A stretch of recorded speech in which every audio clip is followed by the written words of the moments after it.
Y ahora algunos de ustedes están pensando, bueno, ¿qué hago con mis pesos? ¿Qué hago con mis dólares? ¿Qué hago con mis LEVAX? Y vamos a hablar de dónde invertir, dónde poner la plata en la Argentina. Por eso voy a invitar aquí a subir a Mariano Calvielo, voy a invitar a Juan José Cruces, a Paula Premrú, a María Laura Tramesani. Mientras les voy contando, él es Mariano Calvielo. Mariano, bienvenido. Bienvenido, por favor, por allí. Ella es María Laura Tramesani. Bienvenida, María Laura. Por favor, por allí. Paula, la dama de las finanzas también. Bienvenida. Y el señor, el clásico de la Ditela, a quien convocamos siempre, a Juan José Cruces, porque nos da el panorama más allá de la micro. Bueno, invertir en nuestro país, les voy a contar quiénes son ellos, breves currículums. Mariano Calvielo es Head Portfolio Manager de los fondos FIMA, del Banco Galicia. Esto es, Mariano, desde 2015 más o menos. Exacto. Antes estabas en el grupo desde 2007. Desde 2007 con las compañías de seguro, retiro y seguros generales. A 2 años de la economía de frontera y ahora volviste Exacto. con economía emergente, Exacto. con lo cual no te va tan mal en términos de No, cronograma. algo de suerte traje, está muy bien. Está muy bien. María Laura Tramesani también tiene un currículum extenso, es muy joven ella, hoy es Managing Partner de AAC Finanzas, pero una historia de ¿cuánto tiempo las finanzas, María Laura? Uf, no tan joven. Una vida, ¿no? Una vida licenciada en Economía por la Universidad Católica. Allí tuvo su diploma de honor, allá lejos y hace tiempo. También licenciada en Sistemas. También. Es un sombrero que no se da muchas veces. Paula Premrú es CEO de Portfolio Personal. ¿Hace cuánto tiempo, Paula? Y en Portfolio hace mucho también, con María Laura. También egresada de la UCA. No, o sea, Compañeras. Ah, ¿fueron compañeras? Pues estuvimos juntas en la Algunas facultad. materias juntas. Eso no figuraba en los currículums. Y también fuiste a la Ditela, ¿no? Hice algún curso por ahí, sí. Algún curso que me da el pie para presentarles también a la derecha a Juan José Cruces, que es director del Centro de Investigación en Finanzas de la Universidad Torcuato de Ditela. ¿Hace cuánto que venís investigando, Juanjo, las finanzas? Y más de 20. ¿Y esperabas que la economía pase de frontera emergente? Yo tenía más dudas. A mí me sorprendió un poco la noticia de ayer. ¿Por qué? Porque cuando miro la situación de la economía argentina y el grado de consenso que hay alrededor de reformas estructurales que son necesarias para ponernos en la senda del crecimiento, me parece que el arco político tiene todavía, le falta valentía, digamos. Hay que ser un poco más audaz para hacer reformas que nos permitan ser un miembro cómodo de ese equipo. De modo que la verdad que me sorprendió gratamente. Esto como todo, ¿viste? Cuando te dan crédito, es importante saber usarlo con cautela. Había quien decía que fue una final y llegamos con lo justo. Pero Mariano, ¿qué te dicen los inversores? Esa sensación térmica de aquel que llama y dice, ¿qué hago? Inicialmente la sensación era menos optimista que el año pasado. Claramente la sensación general era que no íbamos a lograr ingresar, por más que uno siempre guarda alguna expectativa, alguna esperanza de lograrlo. Vimos el martes posicionamientos en favor de esto, de algunos jugadores puntuales, atento a que no estaba del todo priceado en los precios quizás el ingreso, con lo cual ayer ya a última hora vimos algún rebote de precios y hoy habrá que ver cómo sigue. Claramente es una buena noticia de mediano plazo y viene en un timing ideal para la sensación térmica interna, ¿no?, de los inversores. María Laura, cuando uno mira tu currículum aparece allí que vos durante bastante tiempo fuiste directora ejecutiva de JP Morgan y desde el punto de vista del periodismo había filtraciones que uno decía, es muy difícil que se filtre algo así. Contanos algún cuento de JP Morgan de tus inicios. Bueno, hay un cuento de Morgan, de Jean-Pierre Pont, ¿no? Fue muy conocido que para mí, digamos, es muy interesante en este tipo de contextos. Pues dice que había una corrida en Wall Street en un momento a principios del siglo XX y un banquero de un banco muy chiquito va a verlo a Morgan para pedirle asistencia financiera. Y Morgan lo recibe en la puerta de Wall Street One, que es donde estaba el banco inicialmente, y lo recibe, empiezan a hablar, le empieza a preguntar por la familia, por los hijos, por cómo se sentía, cómo estaba. Y el banquero venía desesperado a pedirle asistencia financiera y este hombre que no le daba lugar a ir al tema donde quería ir, Y empiezan a charlar y Morgan, y no le da lugar, y Morgan lo agarra del brazo y le dice, bueno, vamos a dar una vuelta. Y van a dar una vuelta por la vieja zona de Wall Street, lo agarra del brazo, caminan, dan una vuelta, vuelven, y se vuelven a meter en el banco. Le da 3 palmaditas en la espalda y le dice, váyase. Pobre tipo llega desesperado a su banco, pues la corrida, dice acá, ya está, listo, hasta luego, cierra bajo la cortina. Llega al banco y la corrida se había parado. Moraleja, cambiar las expectativas son vitales para parar crisis, para parar corridas, más allá que obviamente hay que hacer las cosas que hay que hacer, pero las expectativas pueden cambiar muchísimas cosas. Y esas expectativas, Paula, en nuestro país cambian de una semana a la otra. Digo, por poco éramos los que se iban, ¿no? Nos llevaban a octavos y de golpe llegamos a la final, nos aprueban. ¿Qué pasa hoy? ¿Qué pasa con los mercados cuando reciben esa noticia? No, seguramente hoy vamos a ver, ya lo decían recién, ayer hubo una suba importante de las acciones que no tenían incluido en los precios la expectativa de esta definición. Yo creo que si preguntaban 3 meses atrás y pensábamos que íbamos a ser emergentes, había más sesgo al que sí que al que no. Casi un 90, varios bancos le daban un 90 Me hace parece 3 que meses. lo que pasa es que el clima se fue enrareciendo tanto en los últimos 2 meses, producto de toda la corrida cambiaria, que hizo también que se pensara que era posible, digamos, o que era altamente probable de que no fuéramos emergentes. Ahora esta noticia beneficia fundamentalmente al mercado de acciones, ¿no? Le genera un flujo de capitales importante, digamos, hacia el mercado accionario, que además siendo un mercado muy chico, va a haber una suba importante en los precios, va a impactar sobre todo en todos los papeles que tengan cotización en Estados Unidos también, ¿no? Porque por ahora Morgan Stanley dijo que no va a incluir a las acciones que digamos que solamente cotizan en la Argentina, que para eso hay que esperar.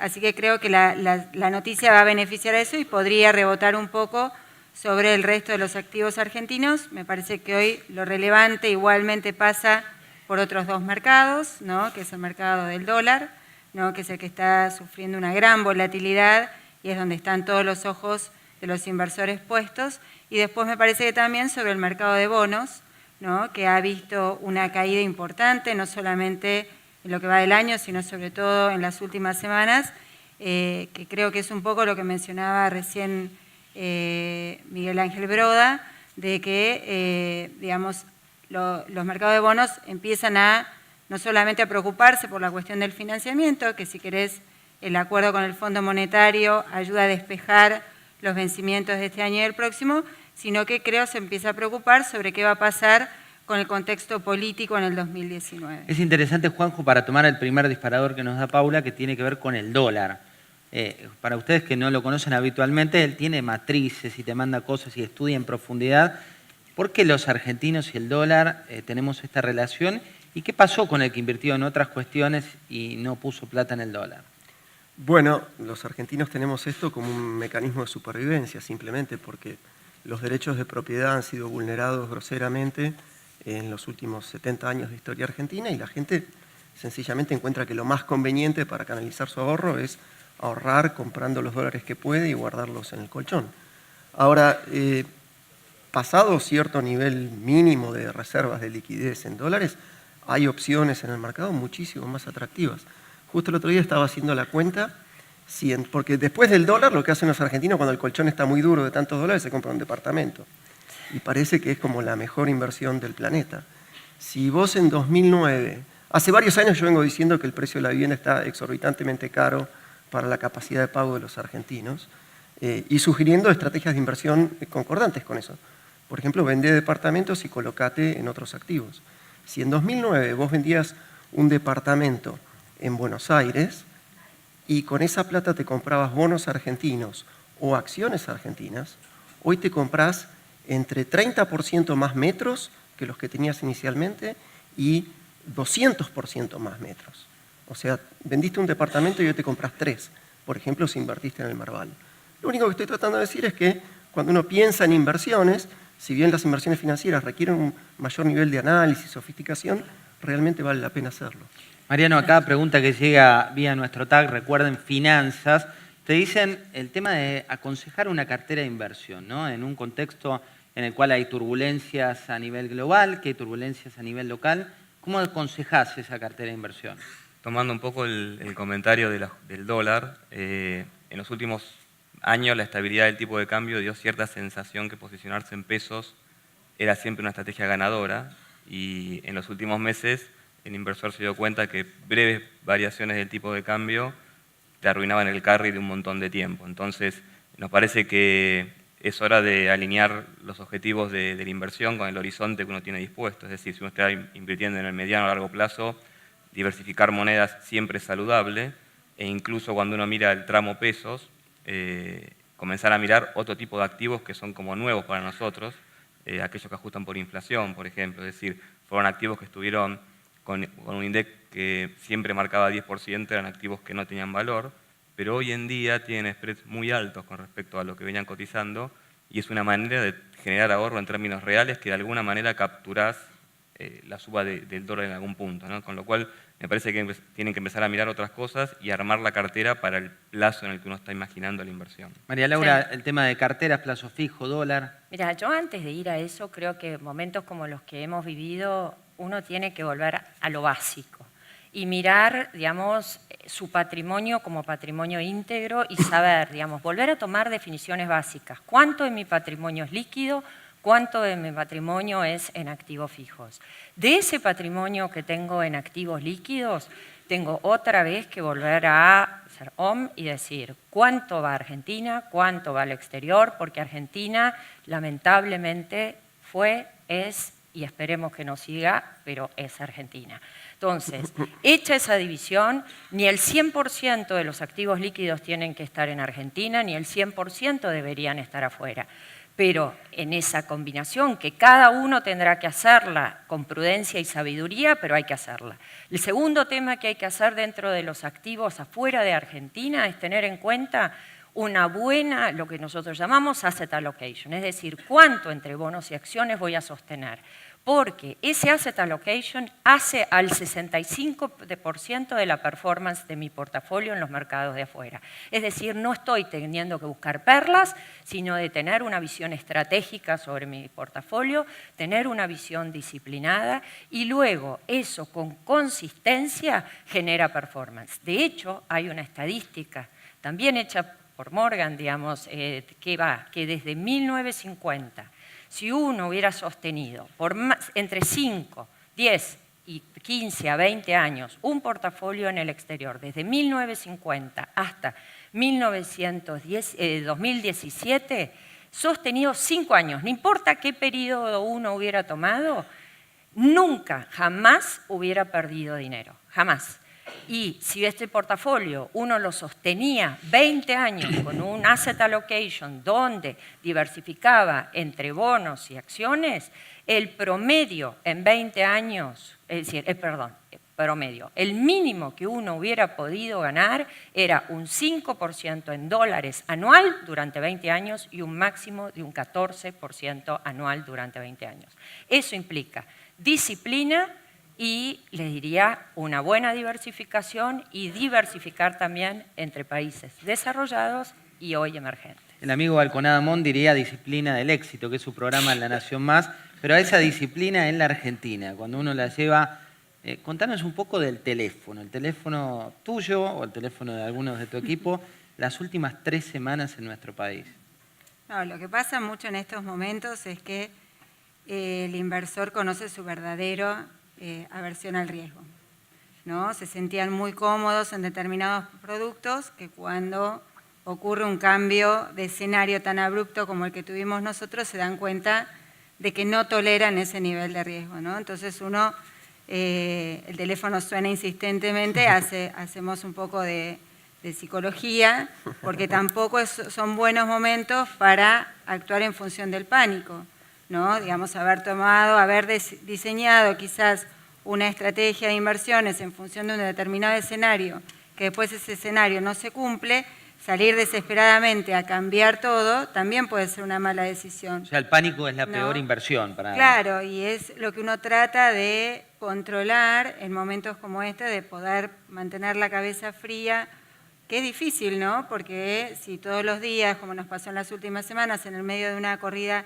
cambiaria, muchos inversores que estaban posicionados en pesos, ¿no? Iban viendo todos los días cómo su portfolio de inversiones caía porque la unidad de medida que tomaban es el dólar, ¿no? Pero entonces salir quizás en algún momento era una decisión precipitada. Entonces sí hubo que tratar de contener eso. Estamos en un momento en el que creo que lo más importante es, por lo menos para los mercados, para que se tranquilicen, es disminuir la volatilidad del tipo de cambio, ¿no? Y en los últimos días hubo varias medidas que se fueron tomando, que eran las esperadas, y que estamos esperando que, bueno, que esa volatilidad disminuya. En el interín van surgiendo algunos instrumentos que permiten no salir desesperadamente de las estrategias que se tenían y poder pensar quizás con un poco más de racionalidad. Este lunes, por ejemplo, una colocación por el tema del vencimiento de las LEVAX del martes, ¿no? Donde era la incertidumbre qué hacer, que ya estaba dentro, renovaba, no renovaba. Las tasas fueron muy atractivas, las de la renovación para quienes decidieron quedarse. Implican también un esfuerzo muy grande para buscar bajar o controlar la volatilidad del tipo de cambio, pero apareció un bono como por ejemplo el bono dual, ¿no? Un bono que combinaba un instrumento en pesos con una cobertura en dólares que casi no costaba nada, ¿no? Y entonces empezar a aparecer y a incluir, pero sí obliga a estar explicando bastante a los clientes para que no entren en desesperación y sobre todo se tomen malas decisiones. Juanjo, ¿qué hay que esperar? Digo, uno mira los pronósticos y poco antes de esto preparábamos las estimaciones para los videos y demás, y veías que lo que se decía hace menos de 4 meses, ninguna de las 37 principales consultoras del país tenían una proyección como la que estamos viviendo hoy. ¿Qué hay que esperar? A los economistas la gente los invita y les pide pronósticos y después los critica porque no le pegan. Y el tema es que pronosticar en economía es más o menos como pronosticar para qué lado se va a tirar un arquero cuando le patean un penal. Es tremendamente difícil, uno querría saberlo. ¿Qué esperar? Yo te doy mi impresión. Yo creo que el año que viene, y a diferencia de lo que dijo Miguel Ángel Broda, aún si vuelve el peronismo la verdad es que es bastante poco informativo cuando vos decís peronismo, qué tipo de políticas puede traer. Yo he visto gestos de responsabilidad republicana de parte del senador Pichetto, del gobernador Urtubey, aún estando ellos en la oposición, que realmente me sorprendieron muy gratamente. Si una variante de peronismo, que es alguna combinación de Pichetto, Urtubey, te diré, Randazzo y Massa, metelos en una licuadora y lo que sale de ahí, yo creo que... ¿Qué sale de ahí, Y yo creo que va a salir... creo que puede salir algo que en lo económico sí, reconoce, digamos, cuando vos los encerrás en un cuarto y charlas con ellos, reconoce los profundos errores del kirchnerismo y cómo eso nos atrasó. Y me imagino que ellos en el poder pueden ser gente inclusive con grados de audacia que no hemos visto en este gobierno, pues los peronistas son así, son más descarnados y van más al hueso.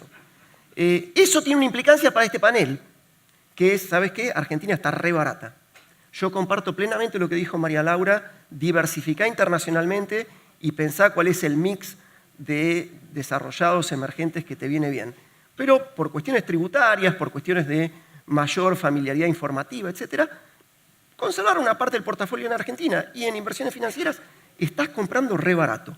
Y en línea con el comentario del primer panelista, hoy el peso está muy barato.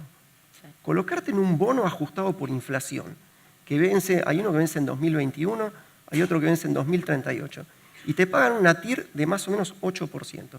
Esto es, te vas a llevar el carrito de supermercado, lo que suba el carrito de supermercado, y encima 8%. Si yo pienso, digamos, si uno piensa que no van a matufiar el INDEC de acá en más, yo creo que esos son dos excelentes ingredientes para contemplar un portafolio de inversión muy diversificado. Hablando de portafolio de inversión, acá nos pregunta Mariano el tema de las rentas. ¿Cuánto deja hoy, por ejemplo, invertir en un fondo de inversión? ¿Cuánto fue en el último año? ¿Qué porcentajes hay que calcular? Hay distintos tipos de fondos para cada uno de los objetivos que uno pueda elegir, ¿no? Digamos, tenés de fondos que son liquidables en el día, que te sirven para el cash management diario de una compañía o personal, que hoy están performando a niveles del 28, 29%, montados en los niveles de tasa actuales, ¿no? Así, con tasas a la baja, esos fondos performan con menores rendimientos, pero es una buena salida para el cash. Luego tenés fondos que te pueden rendir, intentan traquear el valor de una LEVAC, que te pueden rendir entre 38 y 42% anual, con estos niveles de LEVAC de hoy. Y luego tenés fondos que o siguen el índice Merval o Merval Argentina, o van un poquito más largos en la curva, que performan como el índice que traquean, ¿no? Así, si te pusiste en acciones el año pasado te fue bien, este año tenés un rendimiento estable, falta preciar todavía el ingreso a emergentes, y empieza a haber fondos que, por ejemplo, invierten en inflación, que es un producto que vemos que internacionalmente es muy útil para el armado de carteras. Hoy están empezando a aparecer y hay gran cantidad. Nosotros siempre decimos que cuando hay pocos puntos en la curva es complicado de administrar un fondo. Cuando hay tantos puntos como hoy, es más sencillo darle la duration que uno quiera al producto, con lo cual hoy tenés desde el producto de la F19, que es el más cortito que queda de inflación, hasta un discount, un par, que digamos que son los más largos, todos en performance de casi 7-8 puntos por arriba del SER, con lo cual esos productos van a traquear esa inflación de alguna manera. ¿Y las LEVACs? ¿Qué va a pasar con esta tasa? Después voy a ir a vos desde la macro, pero desde la micro, este 47% de corto plazo, ¿es sustentable? Yo no conozco ningún país que sea sustentable ese tipo de cosas en el largo plazo. Es decir, otra vez, yo volvería a lo que dijo Miguel Ángel. Es decir, cuando existe un incendio, digamos... Hay que apagarlo. Hay que apagarlo. Y tenías que tomar una cantidad de medidas todas juntas para apagar el incendio. Luego tenés que empezar a reconstruir la casa. Y esta casa tiene mucho camino por recorrer y mucho para reconstruirla. Las LEVACs es una de ellas. Lo que pasa es que de cara al inversor, es decir, vos decís, a esta oportunidad está, mientras que está, tomémosla, pero otra vez, como dice Juan José, es decir, es una oportunidad que vos la tomás atada a tu periodo de inversión, atada a tu carrito de supermercado, atada a tus compromisos en pesos, no a tus compromisos en dólares, porque ese desfasaje de monedas lo pagás muy caro. Ese carrito se llenó de LEVACs, de golpe hubo un cambio en el central, empiezan a decir hay que empezar a desarmar, se renueva el 60% con una tasa del 47%. ¿Hasta cuándo se puede hacer esto? ¿Y crees que es correcta la decisión de empezar a desarmar ese cuco que se iba gestando? Bueno, me parece bien. La sumatoria de LEVACs básicamente es... La LEVACs es la sumatoria de déficits fiscales pasados que fueron monetizados porque no teníamos acceso al mercado financiero internacional, y luego las LEVACs que compró Sturzenegger después de marzo de 2016 tenían su contraparte en reservas internacionales. Es una buena hora que toda la parte que era del Tesoro que quede buqueada como deuda del Tesoro, así nuestros ratios de deuda, producto, y es como cada carancho a su rancho, digamos. Esa deuda en realidad es deuda del Tesoro y limpia el ejercicio de la política monetaria. Sí, me parece una medida en la dirección correcta. Yo no sé si no hubiese dejado que el peso se deprecie inclusive un poquito más y dejar que el mercado ¿Más trabaje. aún, Juanjo? Bueno, es que el año pasado tuvimos 5% de déficit de cuenta corriente. Eso es un número muy grande, es el mismo déficit que tuvimos en el año 98, que fue el año de la convertibilidad con más déficit de cuenta corriente, pero eso era en un contexto de un montón de reformas microeconómicas que hacían a la economía más eficiente. El año pasado tuvimos ese nivel de incremento en nuestros pasivos externos en un contexto donde todavía hay muchas reformas por hacer para ganar eficiencia en Argentina. De modo que con el ministro Caputo digo, estuvo bueno que el mercado nos pele la tarjeta amarilla y diga, muchachos, no se pueden seguir endeudando, porque nos fuerza a tomar conciencia de la restricción presupuestaria intertemporal que tiene esta economía. No podemos, o sea, si queremos tener el nivel de consumo que teníamos, ¿sabés qué? Tenemos que producir mejor. Tenemos que pensar en cómo ser más eficientes los argentinos, cómo ser más productivos y cómo producir mejor. No en financiar nuestra bonanza y estos viajes a mirar el Mundial con endeudamiento externo. Pero estaban enojados los hinchas, ¿viste? Con el dólar. ¿Viste? Estaban Y claro, cantando así, es que el decían baje populismo dólar. siempre te reclama un dólar barato. Es muy difícil decirle a la gente, ¿sabés qué? Nuestro verdadero salario en dólares es menos de lo que vos crees. Requiere un enorme nivel de audacia.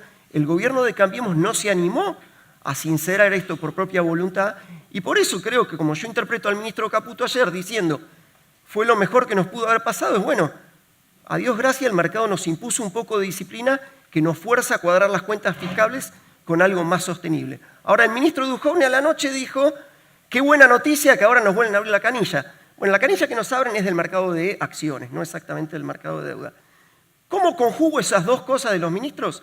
Está buenísimo que nos vuelvan a habilitar en el mercado de países un poco mejores que nosotros, pero hay que usar eso con muchísima prudencia y los argentinos tenemos que atender las verdaderas preguntas de qué necesitamos para ser más productivos y para poder colocarle mejor nuestros productos al mundo. Esas son las verdaderas preguntas que la economía argentina tiene que enfrentar. Si las enfrentamos bien, hay un potencial de suba muy grande para acciones y bonos argentinos en el contexto de un portafolio diversificado. Paula, en este escenario hablaba María Laura de algo que dicen la mayoría de los técnicos y los analistas, que es que no se puede sostener una inversión segura con tasas como las que tenemos de LEVAX. ¿Vos crees que la tasa va a ir mermando paulatinamente? ¿Crees que el esquema va a ser licitar cada vez menos? Bueno, la tasa debiera ir bajando gradualmente si es que, digamos, la incertidumbre cambiaria empieza a disminuir y en la medida que también empecemos a ver la implementación de todos los compromisos que el gobierno ha ido asumiendo respecto al nuevo plan económico. No es sostenible tasas del 47% durante muchos meses, ¿no? Vamos a ver ahora después el impacto que eso va a tener sobre la actividad económica, ¿no? Que es todavía lo que no hemos podido medir. Yo creo que debieran ir bajando gradualmente. ¿A qué velocidad van a ir bajando? Va a ir dependiendo, me parece, de a qué ritmo vaya bajando la volatilidad del tipo de cambio y también de cuál sea el impacto que tenga la devaluación sobre los precios, ¿no? Entonces me parece que vamos a ir viendo ahí un equilibrio, pero sí deberían ir bajando gradualmente. La última en una oración a cada uno, arranco contigo María Laura. La pregunta de esta parte del panel era dónde invertir, dónde poner la plata. En una oración, ¿cuál es tu recomendación para aquellos que nos están mirando? Vuelvan a los básicos. Volver a los orígenes, volver a las fundamentas. ¿La tuya, Mariano? Yo propongo una adecuada diversificación sujeto al objetivo de inversión de cada uno. Diversificar y de acuerdo a la versión al riesgo también, imagino. Exactamente. Señora. Yo miraría los bonos en dólares, que han quedado en precios también bastante atractivos. Atención a los bonos en dólares, la pauta que te da Paula Premru. Juanjo. Es un buen momento para vender inmuebles y comprar acciones y bonos. Y un último comentario, te quiero felicitar por armar un panel con paridad de género. Algo bastante poco frecuente en esta industria y una excelente señal para todas nuestras alumnas tan inteligentes que estudian estos temas. Los mejores promedios en finanzas, y usted lo puede decir mejor que yo, son damas. Así que a por todo, ¿eh? Bienvenidos, muchas gracias. Gracias.